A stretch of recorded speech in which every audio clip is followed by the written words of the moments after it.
கர்த்தருடைய பரிசுத்த நாமத்துக்கு மகிமை உண்டாவதாக. ஹேலோவின் விடுதலின் வார்த்தை என்ன நிகழ்ச்சி மூலமாக உங்கள் யாவரை நான் சந்திப்பில் பெரிய மகிழ்ச்சியோட இந்த காலை நேரத்தில் உன்னதமான ஆண்டவர் உயர்த்தி நம்ம எல்லாரும் சேர்ந்து பாடி நம் கர்த்தர் நாமத்தை மகிமைப்படுத்த போகிறோம். ஹல்லேலூயா.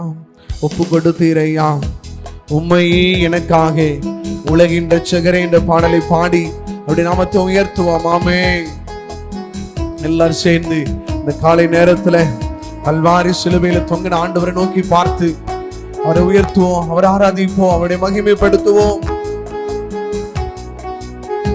நன்றியப்பா ஒப்பு கொடுத்தீரையா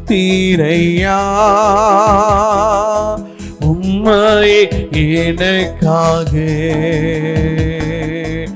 உலகின் இரட்சகரே உன்னத பலியாக. சேர்ந்து சொல்லுவோமா? ஒப்பு கொடுத்தீரையா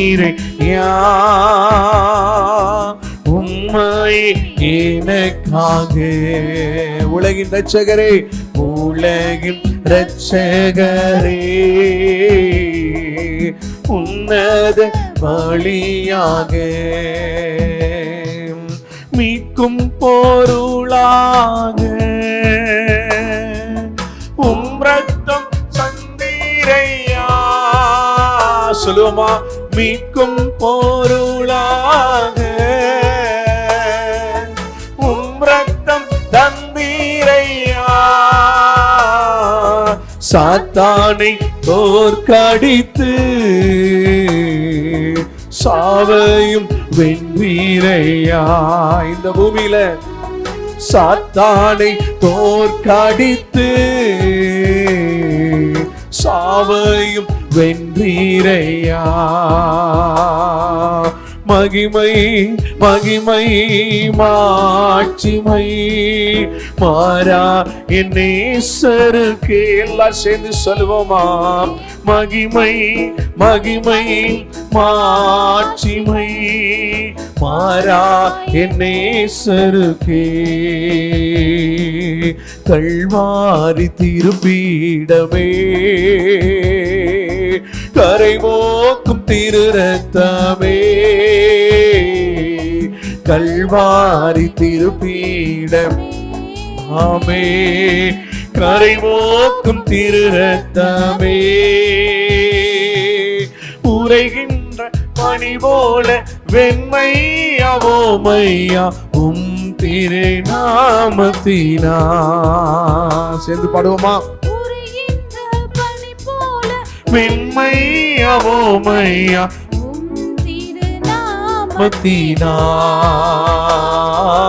மகிமை ஓ மாட்சிமை மாறாய் நேசர். எல்லாம் முழு உள்ளத்தோடு சொல்லுவோம். மகிமை மாறா என் நேசருக்கே. விலையேற பெற்ற உம் ரத்தத்தால் விடுதலை கொடுத்தீ. விலையேற பெற்ற எல்லாரும் அப்படியே கண்களை மூடி சொல்ல போகிறோம். எங்களை நீதிமான்களாய் மாற்றினீரே. இரத்த தானங்களுக்குள்ள ஒரு பரிசுத்தம் உண்டு. ராஜாக்களாக லேவியராக உமக்கென தெரிந்து கொண்டீ. எங்களை ராஜாக்களாய் ராஜாக்களாக லேவியராக உமக்கென தெரிந்து கொண்டீ. எல்லாம் ஒரு விஷய கையில வெட்டி சொல்லுவோம். ஆராதனை எங்களை ரட்சிக்கிறவரே ஆராதனை.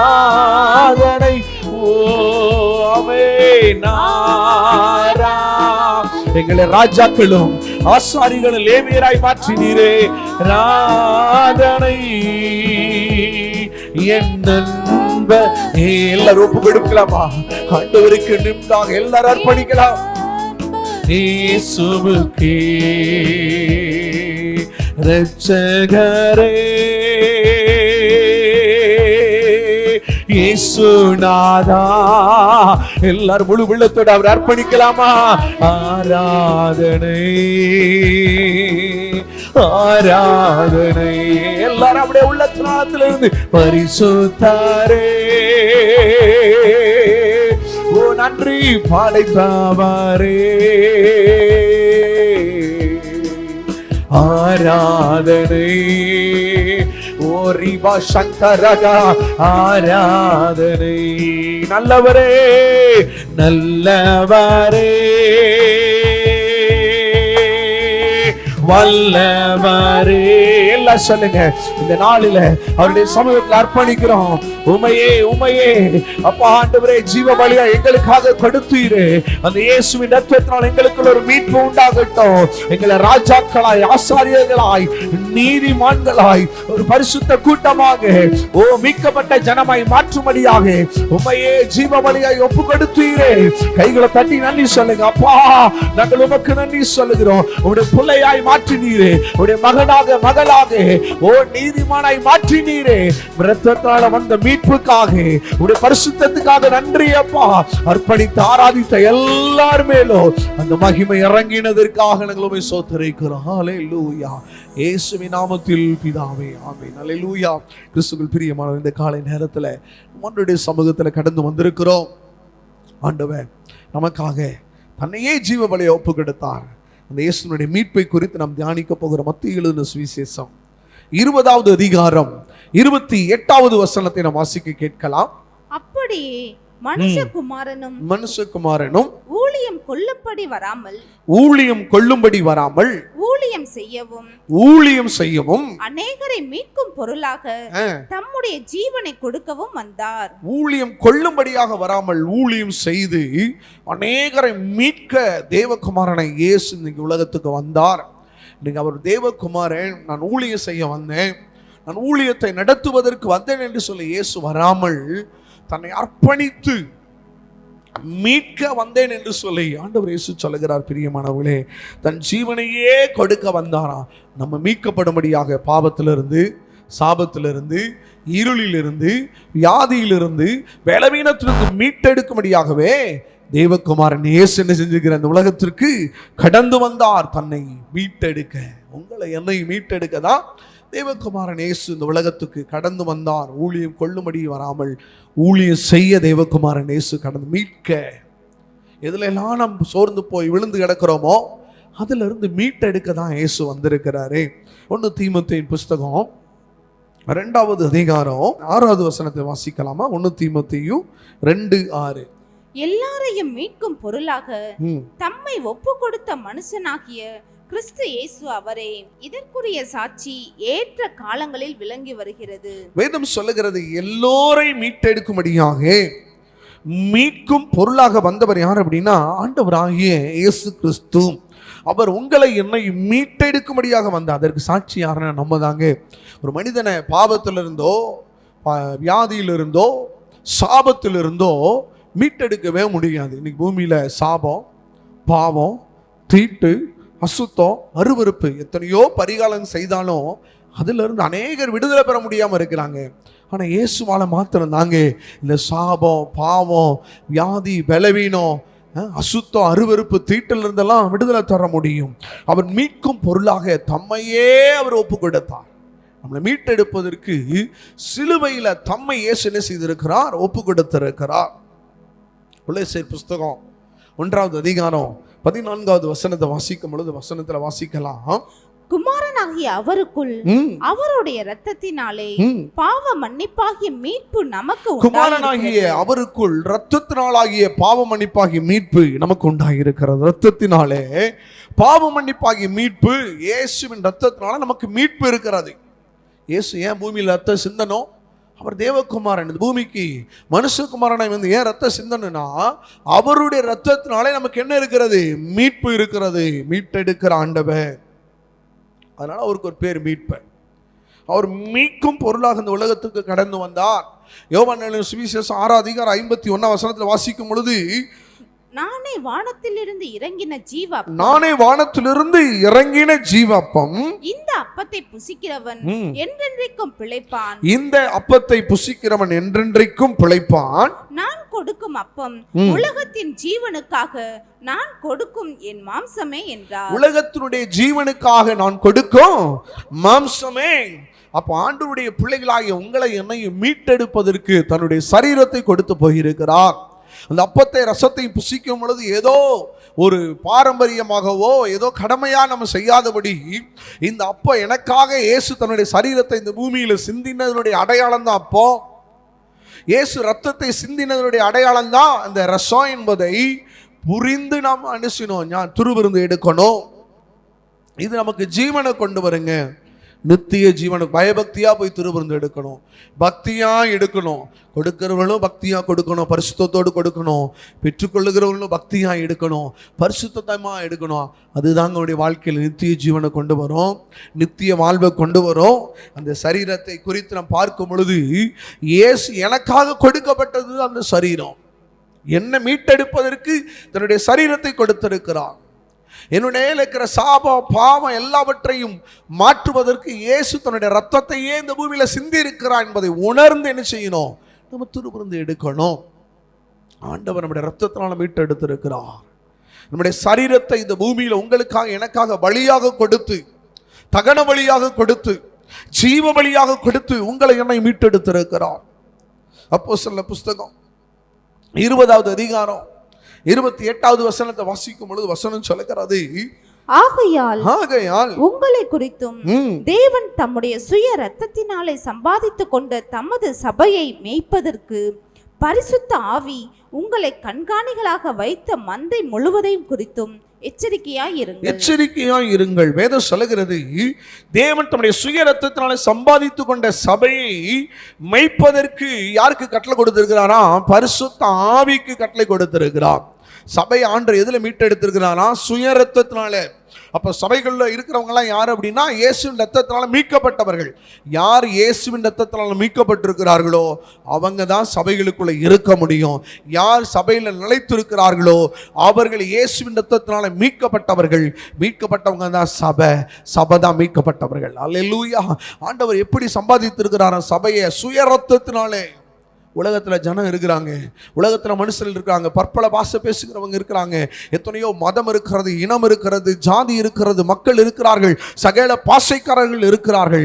ஆனால் ஒரே ஒரு அடையாளம், சபை ஆண்டவர் எப்படி மீட்டெடுத்திருக்கிறாரா? தன்னுடைய சுய ரத்தத்தினாலே சம்பாதித்தது சபை. இன்னைக்கு சபைக்குள்ள நம்ம எதை செய்தாலும் அதை மீட்பதற்கு தன்னுடைய ஜீவனை கொடுத்தவர் இயேசு. சபைக்கு தலைவர் இயேசு, சபைக்கு பிரதானமானவர் இயேசு. இயேசு இல்லாம சபை இல்லை, சபை இல்லாம இயேசு கிடையாது. இந்த சபைக்குள்ள அநேக நேரம் என்ன செய்கிறோம்? இந்த சபை ஏதோ நம்ம தான் கட்டி காப்பாற்றுற மாதிரி நினைச்சிட்டு இருக்கிறோம். அவர் தாங்க நம்மளோட சுய ரத்தத்தினால சபையை சம்பாதிச்சிருக்கிறாரு. இன்னொன்று என்ன தெரியுமா? சபையை கண்காணிப்பதற்கு, சபையில் நடக்கிற ஊழியம், சபையில் நடக்கிற சகல காரியங்களை கண்காணிப்பதற்கு ஆண்டவர் யாருக்கு கட்டளை கொடுத்திருக்கிறாரா? பரிசுத்த ஆவியானவருக்கு கட்டளை கொடுக்கிறார். ஊழியம் நடக்குதா? உண்மையா நடக்குதா? சுயத்துக்காக, சொந்த பேர் பெருமைக்காக, சகல பெயர் பிரஸ்தாபத்துக்காக, பதவிக்காக, பண ஆசைக்காக, தன்னை நியாயப்படுத்துவதற்காக சபையில எது நடந்தாலும் சபைக்கு கண்காணி யார் தெரியுமா? சிசிடி கேமரா யார் தெரியுமா? பரிசுத்த ஆவியானவர். வசனம் அப்படிதான் சொல்லப்பட்டு இருக்கிற. தமது சபையை மேய்ப்பதற்கும் பரிசுத்த ஆவியை உங்களுக்கு எப்படி வச்சுக்கிறாங்கன்னா கண்காணியாய் வைத்திருக்கிறார். மந்தை முழுவதை குறித்து எச்சரிக்கையா இருக்கணும். மந்தைக்குள்ள இருக்கிற தேவனுடைய பிள்ளைகளே, சபைக்குள்ள வரும்போது உங்க நினைவு ஆண்டவர் அறிகிறாரு. என்ன நினைச்சு சபையில உட்கார்ந்து இருக்கிறீங்க, என்ன நினைச்சு ஊழியக்காரன் பிரசங்கம் பண்றான், என்ன நினைச்சு நீங்க காணிக்க கொடுக்குறீங்க, சபைகளுக்குள்ள வரும்போது உங்களுடைய இருதயம் எப்படி இருக்கிறது, உங்க நினைவுகள் எப்படி இருக்கிறது, உங்கள் சிந்தைகள் இருக்கிறது. சபையை விட்டு வெளியில் என்ன வேணாலும் செஞ்சிடலாம், ஆனா சபைகளுக்குள்ளாய் சம்பவிக்கிற, சபைகளுக்குள்ளாய் நடக்குகிறதான சகல அருவருப்புகளை தேவன் கண்காணித்துக் கொண்டிருக்கிறார். அது யார் மூலம் கண்காணிக்கப்படுது தெரியுமா? பரிசுத்த ஆவியின் மூலமாய் கண்காணிக்கப்படுகிறது. சபையை ஆண்டவர் தம்முடைய சுய ரத்தத்தினாலே சம்பாதித்திருக்கிறார். ஏதோ லேசா நான் சபைக்கு பெரிய தூணு, நான் சாதிச்சுவேன் இல்ல பிரியமானவர்களே. சபையை அவர் ரட்சித்து இருக்கிறார். அவர் தான் எனக்காக ஜீவனை, உங்களுக்காக எனக்காக ஜீவனை கொடுத்திருக்கிறார். அன்னைக்கு சிந்தனை இயேசுனுடைய ரத்தம் தான். இன்னைக்கு வரைக்கும் சகல லோகத்தினுடைய சர்வ லோகத்தினுடைய பாவங்களை நீக்கிற கிருபாதார பலி இயேசு கிறிஸ்து ஒருவர் மாத்திரமே. அல்லேலூயா. அவருடைய சொந்த இரத்தத்தினால மீட்டெடுத்திருக்கிறான். ஏசாயா 53:10 சொல்லுகிறது, உங்களுக்காக எனக்காக குற்ற நிவாரண பலியா இயேசு மாறி இருக்கிறார். உண்மையில் விழுந்த எங்க மேல விழுந்த சாபத்தை, பாவத்தை, அக்கிரமத்தை எல்லாம் இயேசு சிலுவையில சுமந்திருக்கிறார். இயேசு சுமந்திருக்கிறார். மீட்கும் பொருளாக மீட்க வந்தவர் இயேசு, மீட்க வந்தவர் இயேசு. நம்ம எல்லாம் ஒரு விஷய கண்களை மூடி ஆண்டவர்கிட்ட அர்ப்பணிக்க போகிறோம். என்ன மீட்க வந்த இயேசுவை நான் ஒரு நாள் வேதனைப்படுத்தக்கூடாது. அவருடைய சரீரத்தினால மீட்பு, ரத்தத்தினால மீட்பு. மீட்க வந்தவர் சபையை மீட்க வந்திருக்கிறாரு, ஒரு சமுதாயத்தை மீட்க வந்திருக்கிறாரு. மீட்கும் பொருளாக தன் ஜீவனையே இயேசு கொடுத்தாரு. ஹல்லேலூயா. ஆவியானவரே ஒரு செய்யா இறங்குங்கப்பா, உடைய பிரச்சனை இறங்கட்டும். வசனம் சொல்கிறது, தன்னுடைய ஜனங்களை மீட்கும்படியாக தன் ஜீவனையே கொடுக்க இயேசு வந்தார். தன் ஜீவனையே கொடுக்க இயேசு வந்தார். தெய்வகுமாரனாகிய இயேசு மீட்க வந்தவன், மீட்பின் தெய்வம். மீட்க வந்த ஆண்டவர் இன்றைக்கு ஒவ்வொருவர் மேல அந்த மீட்பின் வல்லம் இறங்கட்டும், அந்த மீட்பினுடைய அபிஷேகம் இறங்கட்டும் ஐயா. இந்த நிகழ்ச்சியை பார்க்கிற ஒவ்வொரு பாவ உணர்வு அடைந்து தேவனை அறிகிற அறிவினால் நிரப்புவீராக. ஆண்டவர்களை மீட்டெடுங்கப்பா, ரத்தத்தினால மீட்டெடுங்க. உடைய ஆண்டவரே மாம்சமாகி உடைய சரீரத்தினால மீட்டெடுப்பீராக. சுய ரத்தத்தினால சபையை மீட்டெடுத்துங்க. சபைக்கு கண்காணியாய் பரிசுத்தமாய் இருக்கிறேன் என்பதை உணர்ந்து நாங்கள் ஆண்டவரே கர்த்தருக்கு பயந்து நடக்க, கர்த்தருக்கு பயந்து ஜீவிக்க எங்களுக்கு உதவி செய்வீராக. குற்ற நிவாரண பலியாக எங்களை மீட்டெடுக்கும்படியாக உம்மை ஒப்பு கொடுத்தீங்கப்பா. எங்களுடைய அக்கிரமங்களிலிருந்து, மீறுதலில் இருந்து அப்பா ஆண்டவரே எங்களை மீட்டெடுக்கும்படியாக எங்களுடைய பாவங்கள் எல்லாம் சிலுவையில சுமந்தீரே. எங்கள் மேல் வந்து ஆக்கினைய உண்மையில் ஏற்றுக்கொண்டீரே. அந்த இயேசு மூலமாய் வருகிற மீட்பை, இயேசு கிறிஸ்து மூலமாய் வருகிற அந்த மீட்பை நாங்கள் ஒரு நாள் இழந்து போகாதபடிக்கு அந்த மீட்பில் நாங்கள் நிலைத்து நிற்க கத்த உதவி செய்வீராக. இந்த வார்த்தை கேட்கிற ஒவ்வொருவருக்கும் மீட்பின் தெய்வம் இயேசு மீட்பராய் இருந்து பெரிய காரியங்களை செய்யுங்க, ரட்சிங்க, பரிசுத்தப்படுத்துங்க. சாபம், தீட்டு, பாவம், அசுத்தம், அருவருப்புகள் இருந்து ஜனங்களையும் தேசங்களையும் பட்டணங்களையும் சபைகளையும் கர்த்தர் மீட்டெடுப்பீராக, மீட்டெடுப்பீராக. இயேசுவின் நாமத்தில் பிதாவே, ஆமென், ஆமென், ஆமென். God bless you. கர்த்தர் உங்களை ஆசீர்வதிப்பாராக. ஆமென்.